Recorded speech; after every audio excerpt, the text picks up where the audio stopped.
With joy and warmness in my heart, I prayerfully welcome you again to the study of God's unchanging Word, the Bible. We were looking at King Joash, the boy who ruled from age 7 onwards. He was mentored by Jehoiada the priest and lived right in the Lord's sight. The king was in the forefront, leading in the repair of the temple that had been long neglected. As we see leaders walked before the Lord, this was a good period for the southern kingdom. This was not the case for the northern kingdom of the 10 tribes. Jehoahaz, the son of Jehu, ruled over Israel in Samaria. He followed the sinful steps of Jeroboam, attracting God's wrath that gave them away to Hazael, king of Aram. Jehoahaz was succeeded by his son Jehoash, who walked after him doing evil in the Lord's sight. Jeroboam has become the standard of evil for Israel. It was even in this situation that God continued to show endless kindness when Israel sought His mercy. May you be richly blessed as I welcome you again. 2 Kings chapter 14 verse 1. In the second year of Joash, son of Jehoahaz, king of Israel, Amaziah, son of Joash, king of Judah, began to reign. The king on the throne now is Amaziah. He is the son of Joash, who was also the king of Judah. The fact that there are two kings by the same name is certainly confusing. To add to our confusion in pronunciating these very tongue-twisting names, there are two kings with the same names. Can you imagine? The chronological table will help clear up the confusion. Now notice verse 2. He was 25 years old, friends, Amaziah, when he became king, just 25. And he reigned in Jerusalem 29 years. His mother's name was Jehoiadin. She was from Jerusalem. Amaziah's mother, her name is given. The mothers of these kings will receive the credit if their sons are good kings. They will also receive the blame if their sons are bad. Amaziah was a good king, and so the credit goes to his wonderful mother. Mothers must be appreciated for the way they bring up their children. Really, these days, we don't give credit where credit is due. Now, verse 3. He did what was right in the eyes of the Lord, but not as his father David had done. In everything he followed the example of his father Joash. Amaziah, the son of Joash, succeeded the throne of Judah. And we are told that he did what was right in the sight of the Lord, although he failed up to measure up to David's standard. We also find that the civil war between the two kingdoms, constant bickering, constant civil war between the northern and the southern kingdom, continued even during Amaziah's period. Verse 19. They conspired against him, the people that is, in Jerusalem, and he fled to Lachish. But they sent men after him to Lachish. They killed him there. He was brought back by horse and was buried in Jerusalem with his fathers in the city of David. Verse 21.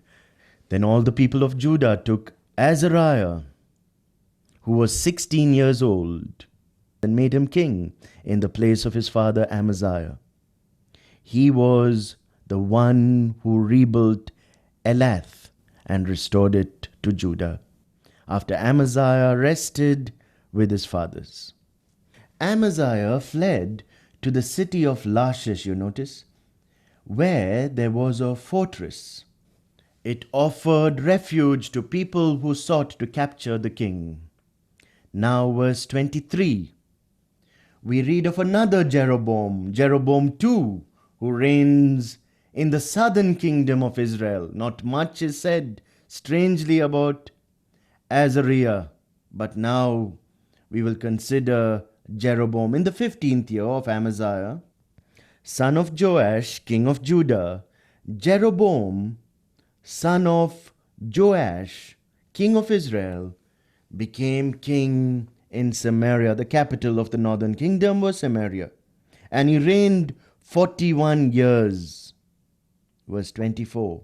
He did evil in the eyes of the Lord and did not turn away from the sins of Jeroboam, the first Jeroboam, son of Nebat, which he had caused Israel to commit. He was the one who restored the boundaries of Israel, this Jeroboam too, from Lebo Hamath to the Sea of Arabah, which is also called the Dead Sea, the Sea of Arabah, in accordance with the word of the Lord, the God of Israel, spoken through his servant, notice this name, Jonah, son of Amittai, the prophet from Gath Hepher. First time Jonah's name occurs in God's word. So Jonah was during the period of Jeroboam too. Jeroboam did evil in the sight of the Lord. He did, however, restore the border of Israel according to Jonah, the prophet. This is an historical reference to Jonah, who wrote the book of Jonah later. This confirms the fact that Jonah was a real person. For those who are skeptics, he was indeed a prophet in Israel and a great prophet. Jeroboam too finally dies, and Zechariah comes to the throne. Now we are closely and slowly moving to the end of this nation. Azariah or Uzziah reigns from Judah. Verse 1. In the 27th year of Jeroboam, king of Israel, Azariah, son of Amaziah, king of Judah, began to reign. He was 16 years old when he became king, and he reigned in Jerusalem, notice, 52 years. A 16-year-old king reigning for 52 years. His mother's name was Jokoliah. She was also from Jerusalem. Verse 3. He did what was right in the eyes of the Lord, just as his father Amaziah had done. But you notice, the high places, however, were not removed. The people continued to offer sacrifices and burn incense there. In many ways, Uzziah, Azariah, was a good king. However, he did something that he should not have done. He intruded into the priest's office. For this, Uzziah was later smitten with leprosy. We read this in 2 Chronicles chapter 26, verses 15 to 21. It broke Isaiah's heart when he died, because Isaiah was afraid that Azariah's successors, that is Uzziah's successors, would lead this nation back into the ways of their fathers by distracting them from the true and living faithful God. Azariah's fears were well grounded, for his grandson did just that. Now you notice verse 33. Jotham reigns over Judah. He was 25 years old, Jotham, when he became king, and he reigned in Jerusalem 16 years. His mother's name was Jerusha, daughter of Zadok. He is rated as a good king, friends, and the Lord records the name of his mother. You notice once again, Jerusha. Verse 34. He did what was right in the eyes of the Lord, just as his father Uzziah had done. The high places, however, were not removed. The people continued to offer sacrifice, burn incense there. Jotham rebuilt the upper gate of the temple of the Lord. This is important to notice. His contribution to the nation of Israel. He also tolerated false worship, which should and would eventually send his people to bondage and captivity. Now we consider the first few verses of chapter 16, verse 2 of 2 Kings chapter 16. Ahaz was 20 years old when he became king, and he reigned in Jerusalem 16 years. Now, a very sad commentary on Ahaz's life. Unlike David, his father, he did not do what was right in the eyes of the Lord. He walked in the ways of the kings of Israel. He even sacrificed his son in the fire, following the detestable ways of the nations the Lord had driven out before the Israelites. Verse 4, he offered sacrifices, burned incense, the king himself, at high places. Can you imagine, friends? On hilltops and under every spreading tree. This is Ahaz. One of my friends recently told me sin is reachable. Sin is desirable, isn't it?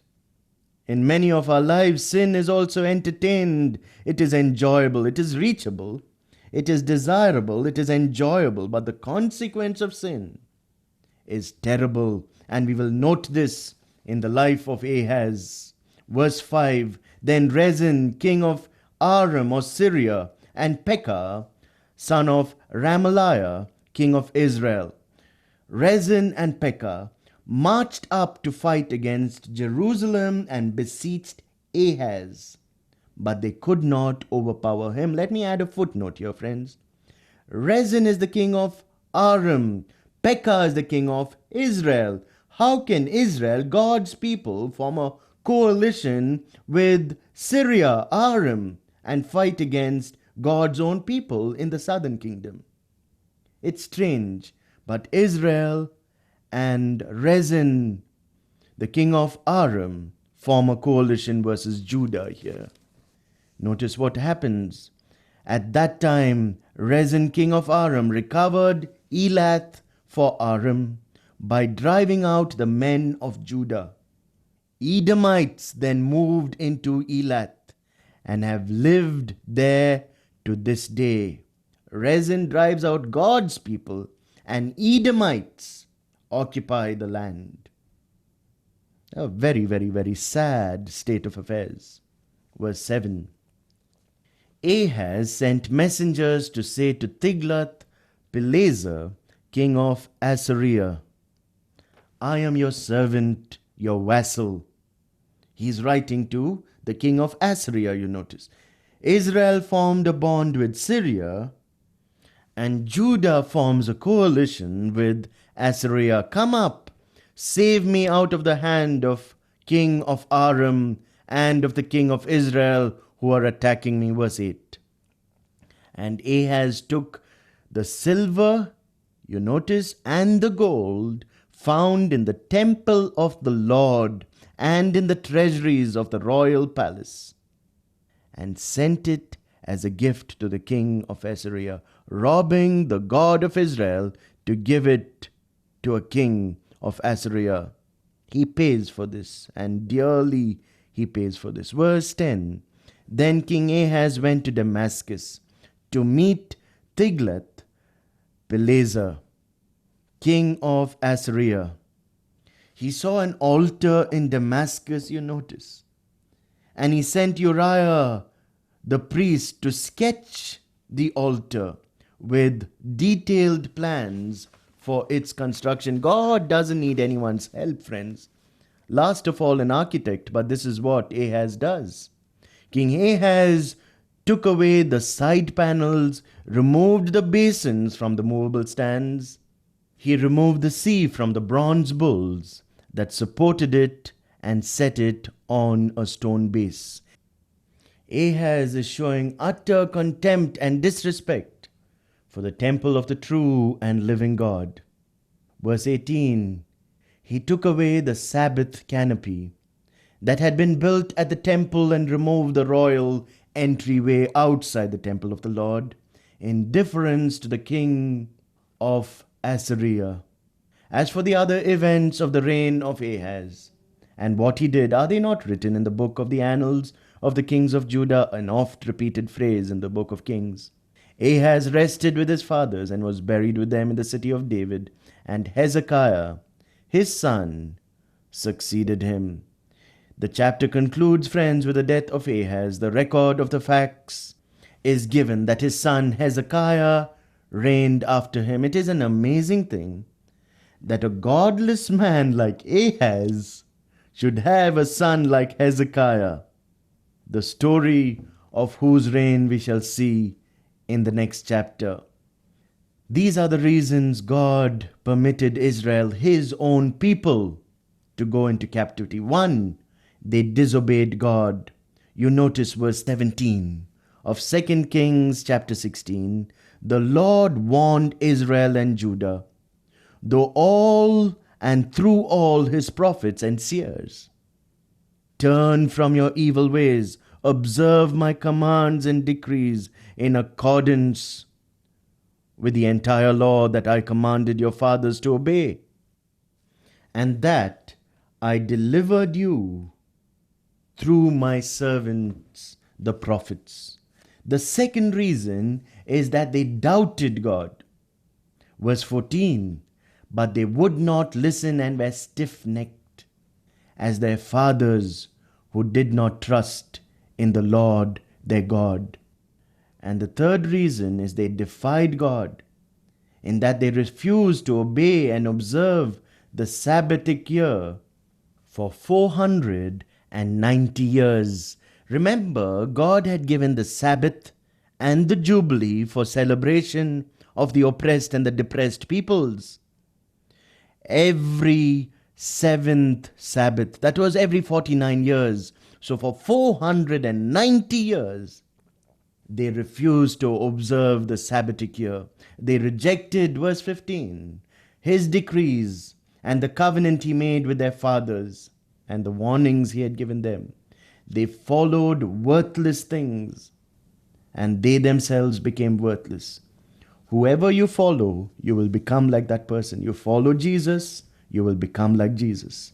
In the 12th year, 2 Kings chapter 17 verses 1 and 2, of Ahaz the king of Judah, Hoshea son of Elah became king of Israel in Samaria, and he reigned 9 years. He did evil in the eyes of the Lord, but not like the kings of Israel who preceded him.